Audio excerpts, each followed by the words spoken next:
Hello, wonderful. Have you ever felt like the only thing that counted was your relationship with others, your relationship as mother, your relationship as wife, your relationship as daughter, your relationship as aunt, your relationship, whatever it is, right? And if we define ourselves by our relationships, it can be really hard to say no. We may feel like we have to be perfect, or we may even feel like we're not a whole person. And we have author and fabulous, my fabulous new friend, Holly Hughes, to help us with this dilemma. How are you, Holly? I'm good. Thank you so much for having me. I'm very excited. And again, I want to tell everyone we did not coordinate on purpose, but we are both sporting the very beautiful green. It makes me very happy. I actually kind of match your book cover. I know. And I have eyeliner. I don't know if you can see that eyeliner. I need new glasses. They're not quite in yet. So the screen is a little blurry, but it all works for me. Oh, great. So then I look extra good. It's like You a do. filter. It's soft focus. It's just soft focus. Yeah. Now, Holly, you talk about being real, not perfect. What does that mean to you? Yeah, it means that it's okay to have bad days. It's okay to be moody. You are not perfect. This striving for perfection annoys me. You're not your Instagram image, right? Well, We're real people. We have lumps and bumps and things happen in our lives, and we can get through it and heal and then create boundaries and then discover who you really are. If you're busy trying to be perfect, you're never going to be happy. and it's really difficult when it's perfection in our relationships, right? Like, oh, if I was Mm. the perfect wife, then he'd love me. Or if I was the perfect daughter, then they would stop their addiction. Or if I was the perfect friend, then they would call me more, right? Yeah, those are like some of my favorite examples because in my book too, Real Not Perfect, How to Become Your Happy, Authentic Self, as I take my personal life experiences and my gifts as an intuitive, because I can see, feel, and hear things that others can't. But I explained that I had a starter marriage. And if I loved him enough, he could be happy. I thought I was the bridge in my family's relationship. If I stayed here and I was the perfect student, then everything at home would be better. If I kept in touch with my friends, if I keep in touch with all of the extended family, then everything will be harmonious. And all that does is pile a lot of to dos and emotional grief onto you as a person because you cannot fulfill the needs of other people. You can meet them as who you are, and then you can decide if this relationship works as who they are, right? Like we have to take off our hope glasses, or I know you have potential. I know in your book you talk about that a lot, like, oh, I see the potential. I call those the rose colored glasses that I help a lot of people take off because everyone has potential. But if the person you're looking at doesn't believe it for themselves, you cannot make them believe it. It's kind of just like an addict, right? You can't be sober for them. Well, and you describe smart girl syndrome so perfectly, right? It's like, I need to work harder to make this work. I need to work harder to make this work. I need to work harder to make this work. Which is not surprising. You've built a business and you have a great daughter and you've moved and lived in cool places and written a book and all that, right? It's like, okay, if we take that intelligence and work ethic and wisdom into any area of life other than toxic relationships, we can launch forward. But if we use all that energy in trying to do the work of someone else's life, Mm. right? We get stuck. I also think, like, I like to say I was a type A personality because I worked in film and television for 18 years. I actually wrote an essay 2 years before Me Too blew up about being harassed on set that went viral before I even knew they published it. Like, I didn't even get to edit it. It was very upsetting for me because some people were like, what's with the grammar? I was like, I didn't get an edit pass. So like being for others and like being type A, and I could take that on and I can handle it better. You say that too in your book. I can do that. I don't want to burden you with what's going on with me. I'll just handle it. I'll just handle it. You're going to bring illness into your body. I'm guaranteeing you're not sleeping. You're either waking up pissed off, sad, or whatever, and moving through your day. Like, I had to have a complete stranger. I'm producing something in LA. I'm on set in charge of 250 people, blah, blah, blah. This woman comes up to me. She's like, do you know you cry every day at 3? First of all, she worked for me. Second of all, I didn't like her. Third of all, I was like, why are you talking to me? Right. And she's like, every day you cry at 3. I was like, I don't know what you're talking about. And so at 3 o'clock, I set an alarm. I went to the bathroom and I was crying. And I had disassociated so much from everything that I was taking on, from my own past traumas to things that had happened to me, from these massive losses that I had done, being in my starter marriage, and he was abusive too, like all of that stuff that I was making sure I was succeeding at work, but I was not succeeding as a person. There I was like love, nothing of me except piles of stuff for other people. I love that distinction. So I know one of your favorite things to talk about is a very short word with a very big message, right?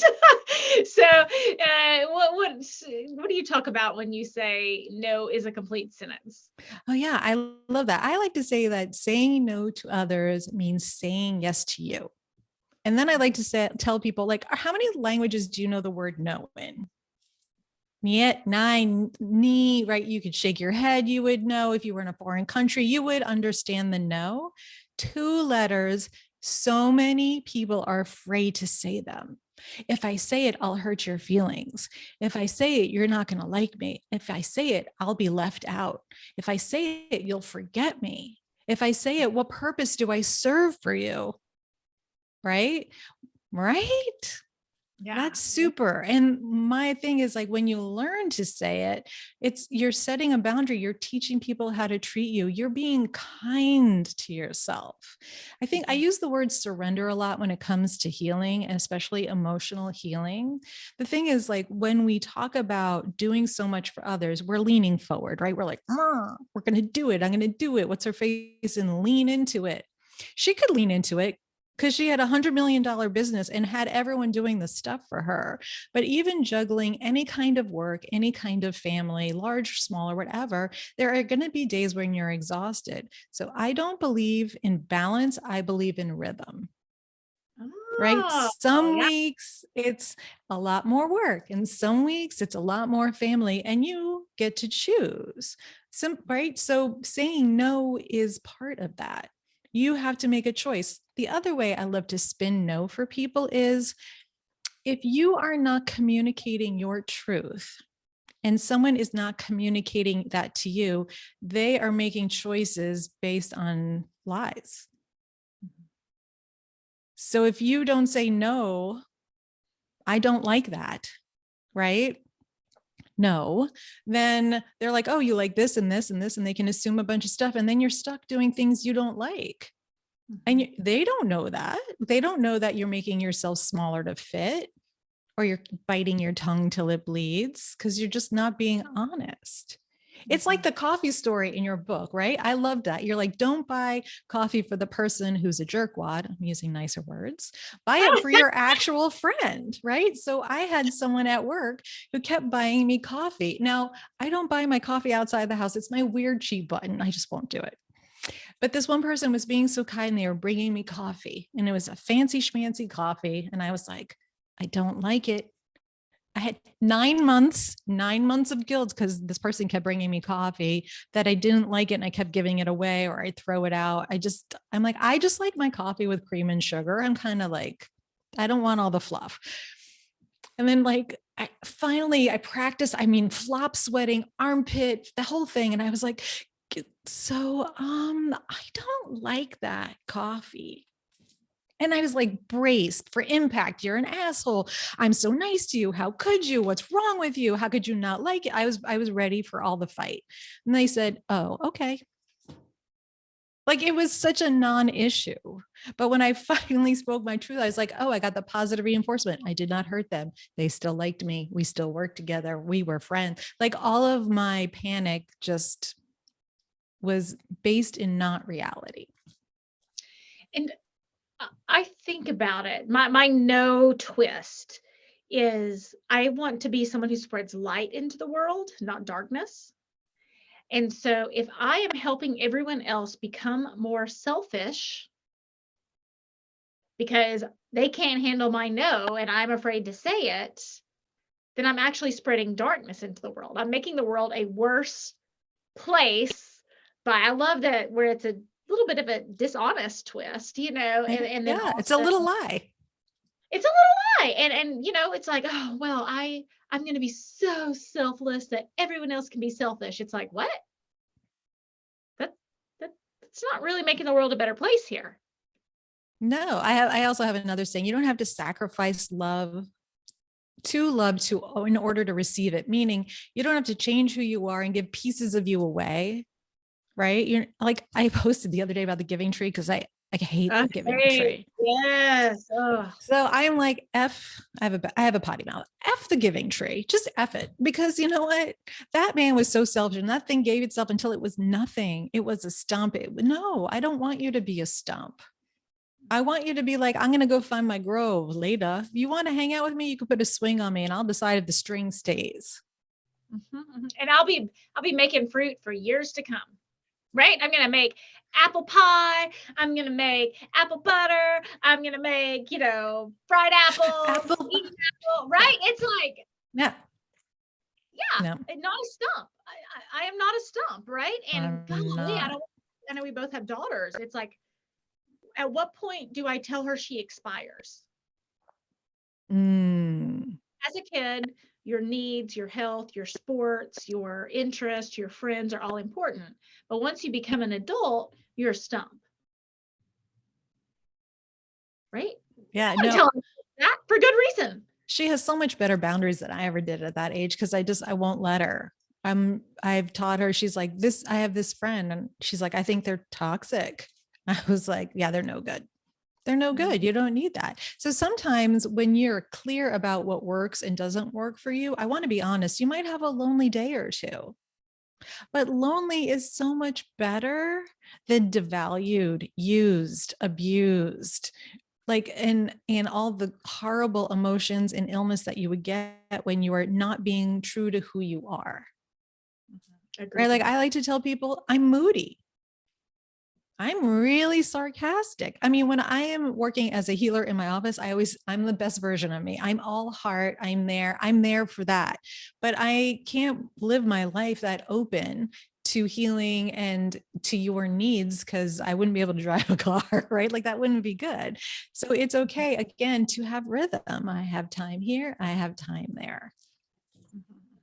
So, how do you start to develop a true identity that's not just associated in who you're dating, who you're married to, who you're related to? Oh, I love this. I love this question. When people are really lost, I ask them, when was the last time you tried something new? Just for you.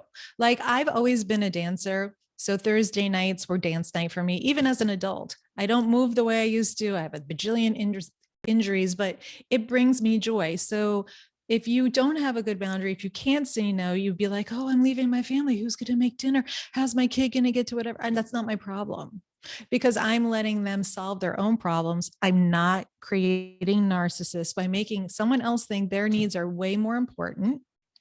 And then when I come back from dancing, I'm exceedingly happy. So I sometimes make people go buy Play-Doh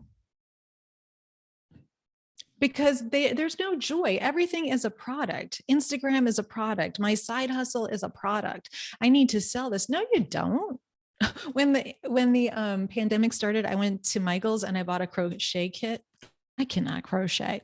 And no one in my family thought that I would succeed. But you know what? I did it and it brought me joy because it's awkward. This little squid that I made is adorable and I keep it on my desk and that is joyful. So it's those tiny moments. They don't have to be big. They don't have to be expensive. You can spend time reading. You can spend time fantasizing. You can doodle.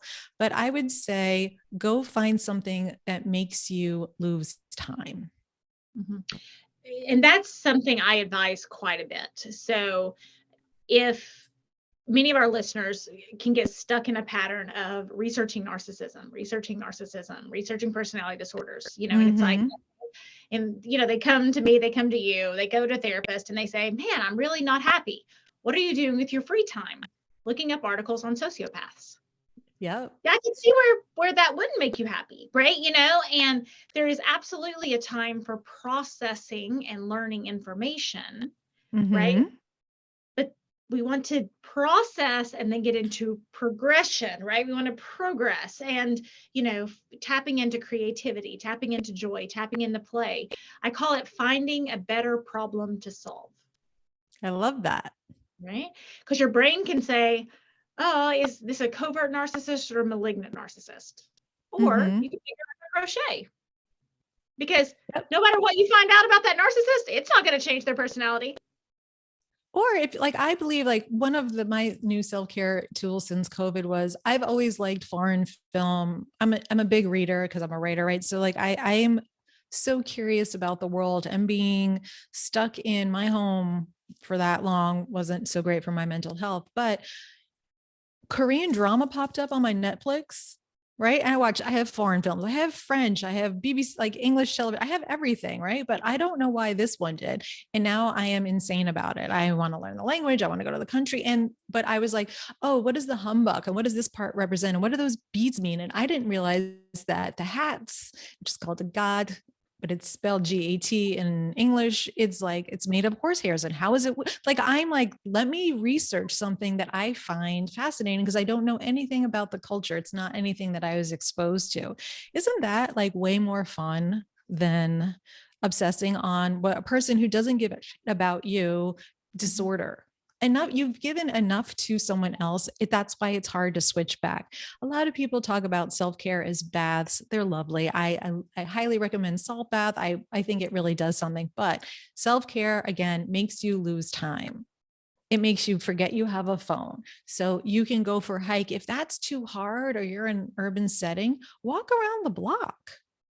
You can do that, but not with your face in your phone. It really has to be phone away. And I highly, highly, highly recommend everyone unplug their phone by 9:30 at night, not next to your bed. You have to put it in a room that's not where you sleep. So you break that addiction too, right? We're all programmed because it's here to not stop. Mm-hmm.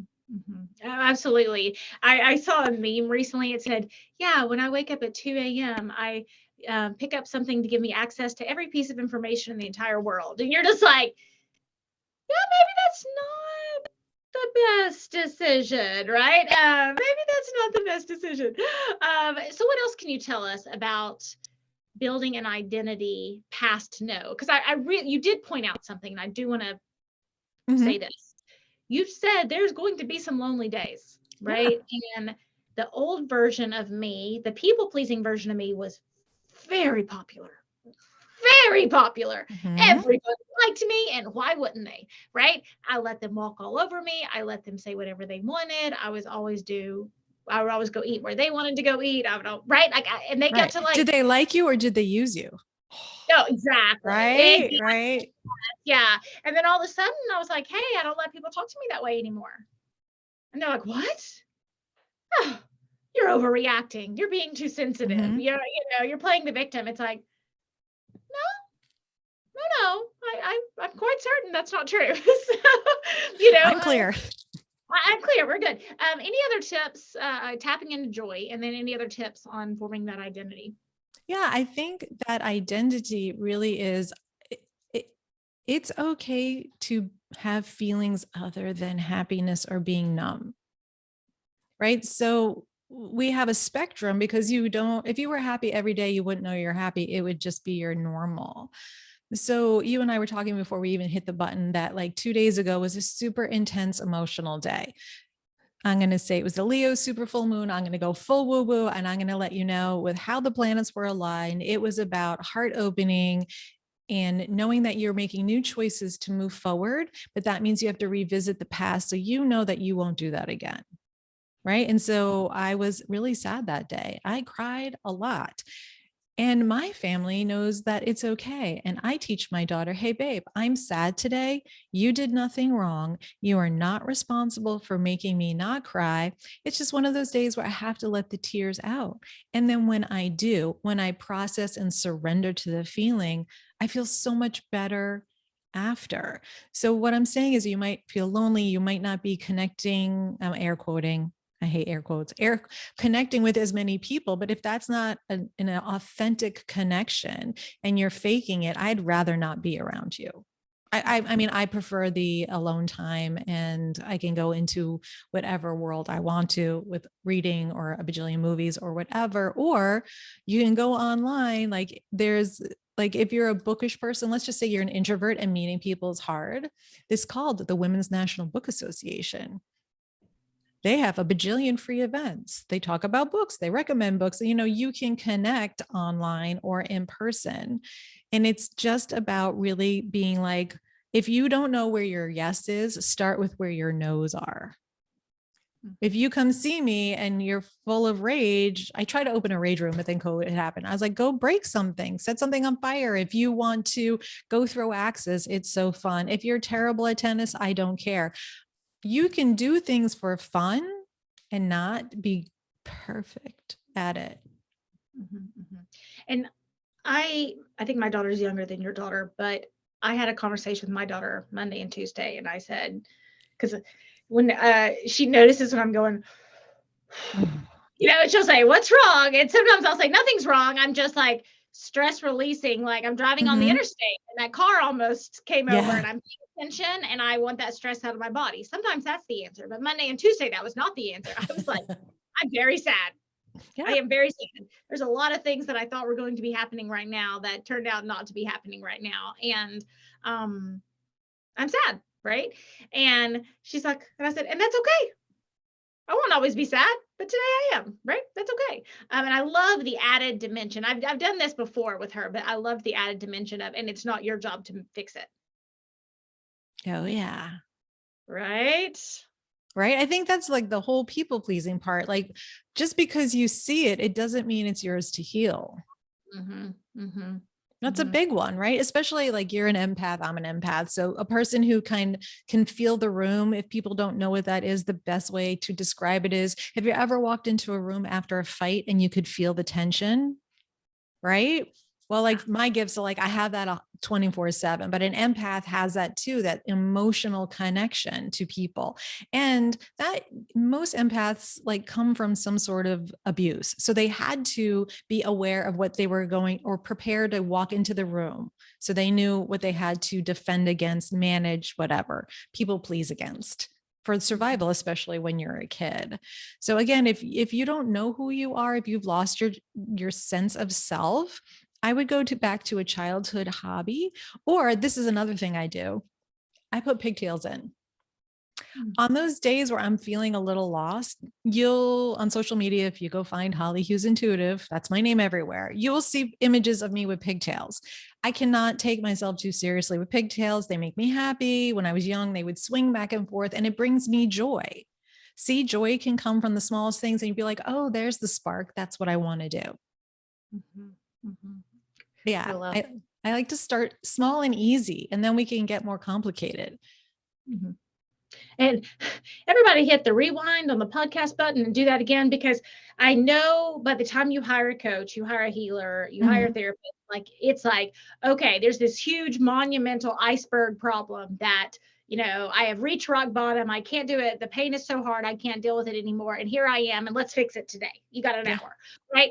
And those building blocks of the tiny things, the tiny sparks of joy, the pigtails, that is where to start, right? That is where to start. Because if it's like, let's start with the biggest, I do a lot of decision making and problem solving. So let's like decide whether or not you put your mother in hospice care. It's like, what? Like, well, let's start a little back up. And it's not that the system doesn't work for that, right? But it's like, let's build those building blocks of joy or building blocks of systems for making decisions, rather than what's funny, you were talking about throwing axes, and I was like, rather than throwing axes, and I talk about throwing axes in my next book.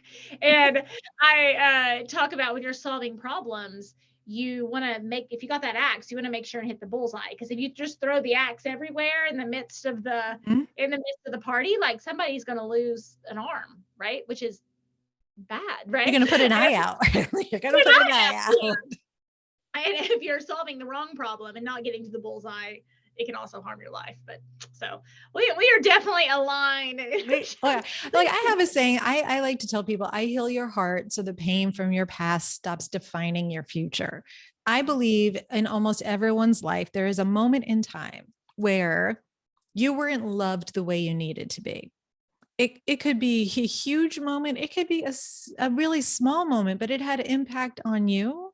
So when we heal that place in you that's hurt, that emotional wound, then you're not going to be seeing the world and experiencing it from that pain point. And joy comes then too, right? It's just like my husband always wonders after a particularly hard day or whatever. He's like, how are you happy right now? Like what is making you smile? And I also find the wonder in the world. There is a sapling growing in my backyard, this pine tree, and it's maybe 2 feet now. But when it started, its limb is growing in a circle, like, and there's nothing next to it to make it curve. When I'm having a bad day, I go look at that tree. I'm like, I don't know why this is happening, but that is freaking cool. And he's like, really, that makes you happy? I'm like, really, it does. It really does, because it's something I can't explain. It's beautiful. And it has like no impact. It's like we don't owe each other anything. I just think it's so cool. It's like little kids love bubbles and butterflies. Go get some bubbles. I bet you smile. I bet you do. Oh, I love that. Holly Hughes, tell us where we can find your book, where we can find out more about you and tap into a bit of your joy.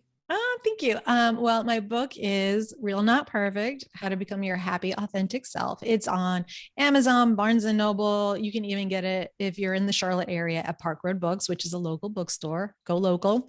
And I am on social media. Instagram, I'm the most busy, and that's at Holly Hughes Intuitive. You put that in, I'm there. YouTube, whatever, find me everywhere. Pop in and say hello. I'd love to see you. Awesome. Holly, thank you so much for coming us and sharing your story and helping us become toxic person proof.